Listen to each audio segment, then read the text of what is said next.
Have you ever asked yourself, where did the bankers go? The ones who collapsed the global economy in 2008. Your instinct is probably right. No prison, just bonuses. But there's one place you'd never expect.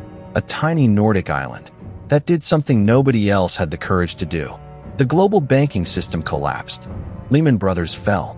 A domino chain swept through every market on Earth. Every major government responded the same way: bail out the banks with taxpayer money. The US pledged $8 trillion. Europe committed trillions more.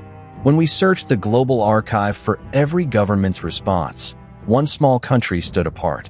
That country is Iceland. Population 330,000. Smaller than a mid-sized American city. On the edge of the Arctic.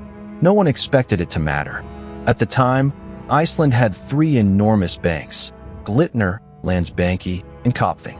Together, their total assets were equivalent to 10 times Iceland's entire GDP. 10 times GDP. Take everything a country produces in a year, every fish caught, every service sold, every krona earned, and multiply it by 10. That's what Iceland would have owed if it chose to bail them out. It couldn't. Not even close. So the Icelandic government made a choice. Let the banks fail. This was the most counterintuitive decision of 2008. And what came next was even more unexpected. In October 2008, Iceland's parliament passed an emergency law, nationalizing the banks, liquidating them, and letting foreign creditors queue up in court to recover what they could. The government would not cover the bank's international debts. British and Dutch depositors lost roughly €5 billion. Both governments demanded Iceland pay it back. Iceland held a national referendum. The referendum question: should we repay this debt? 93% of voters said no. Months later, a second referendum on the same question. This time, 60% still said no.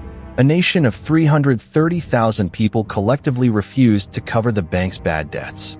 Then Iceland did a second thing. It created a special prosecutor's office, dedicated specifically to prosecuting the bankers responsible for the pre-crisis conduct. The result: 26 banking executives were convicted, including the CEO of Kaupthing Bank, sentenced to 5.5 years. This made Iceland the only country on Earth that actually jailed bankers after the 2008 crisis. Every other country, the US, UK, Germany, France, not one conviction. At most a fine. CEOs left with their bonuses intact.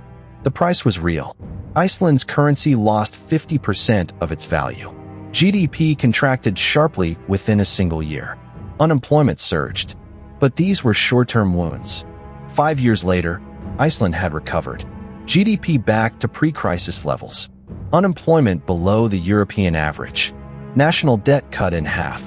Looking through the full archive, we noticed something. The countries that protected their banking systems still have the next generation paying off 2008's debts. Iceland let the banks die, and their next generation doesn't have to. How a civilization responds to a crisis will determine its shape for the next 50 years. Iceland chose short-term pain. Everyone else chose to spread the pain across all their people, including those not yet born. Looking back from 1,000 years away, Iceland was a small country. Its approach may not scale to larger economies, but it did one thing no other country did. It made the people who caused the damage pay for the damage they caused.